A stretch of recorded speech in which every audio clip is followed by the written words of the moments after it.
Putin and Russia's tactical nuclear weapons. How to survive them?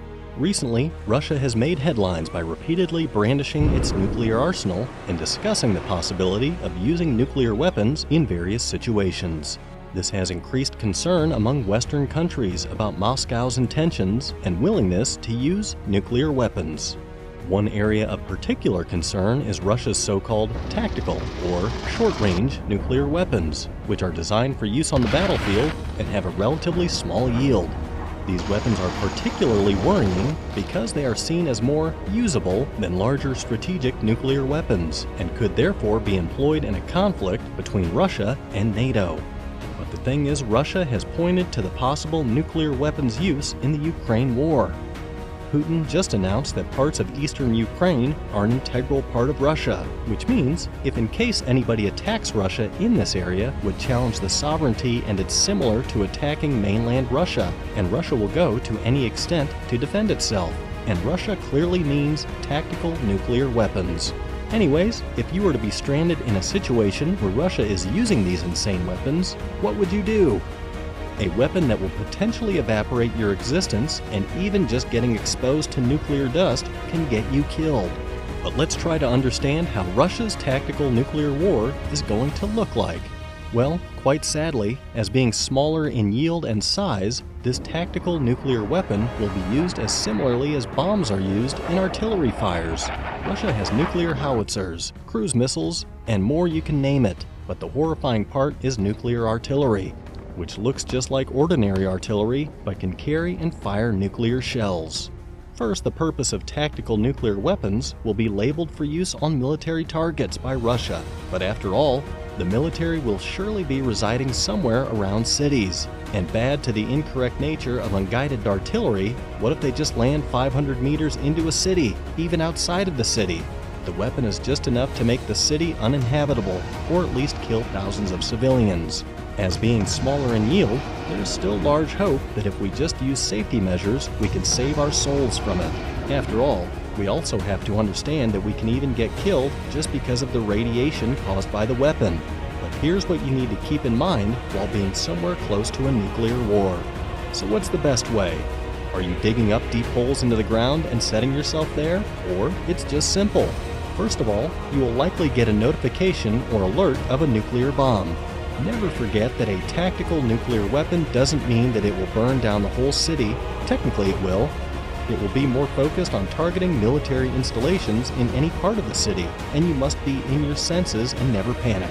Just first of all, find a building around you if you are driving, etc. And get inside of it. You will have to save yourself possibly from the radiation. Seek shelter indoors, preferably underground and in a brick or concrete building, per the Red Cross and FEMA. If you can't get to an underground location, then go to an inner hallway or smaller room on the lowest level of a sturdy building. If possible, bring in blankets and pillows to cushion yourself from falling debris. When you're indoors, stay away from windows. Try to go as underground as possible. Think of something similar to tornado warnings, if you ever experienced any situation of being stuck in a tornado. And also keep in mind that you will have to remain underground or indoors where you went after the nuclear warning for at least a little bit, and it can even be longer if you are in closer but safe vicinity of the bomb drop. If you're inside and don't have time to place yourself deeper, take cover under a table or desk, or against an interior wall away from any windows, per FEMA. Cover yourself with anything that will protect you from flying glass and debris, such as a mattress or a heavy blanket, per the Red Cross. If possible, lay down flat on the ground and protect your head until the blast wave passes, per the Red Cross. If you can see the light from the explosion outside, close all your blinds or curtains to prevent the glass from breaking and flying into your home, per FEMA. If you are outside and you get fallout on you, try to get it off your body as soon as possible. Too much exposure to radiation can damage your body and make it sick. This is called acute radiation sickness. Typically, exposure to about 750 millisieverts of radiation can make a person sick. Removing your outer layer of clothing can reduce the amount of contamination from fallout by up to 90%, according to the Red Cross. Does your country have nuclear bunkers? If yes, what would you do at the personnel level to help you save from a tactical nuclear weapon? Because we can guess that we will always not be able to house a whole city in a nuclear bunkers, right? If you received a nuclear alert way before the actual attack and cannot relocate to any safer place, then start building a nuclear bunker in your basement. 10 feet deeper in the ground is just ample for you to save yourself from radiation. If you are not part of the military or in any way voluntary support to the military, make a move out of the active war region because the tactical nuclear weapons will be the first nuclear weapons to be used, because any other nuclear weapon might cause even an end to our modern civilization. And these smaller yield nukes will only be used to end nuclear targets. And moving to a safer place will be by far the best measure to take.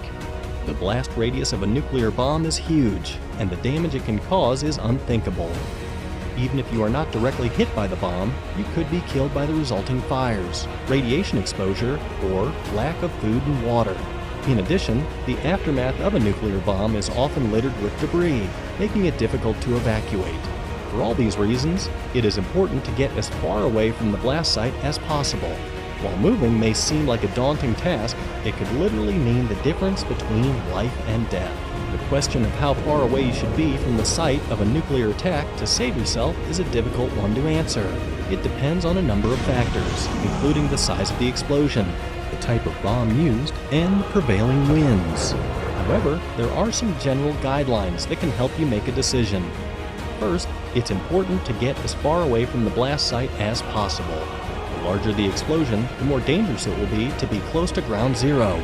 Finally, remember that the prevailing winds can carry radioactive fallout for miles. So even if you're not close to the blast site, you could still be in danger. In general, it's best to err on the side of caution and put as much distance as possible between yourself and the site of a nuclear explosion. With this, we would like to end this video with the hope that you liked and enjoyed it. If you like our content, make sure that you like our video. And do share your views and opinions with us in the comment section below. Subscribe to the channel to receive regular videos from us, and don't forget to click the bell icon to never miss an update. Thanks for watching. See you in the next one. Until then, peace.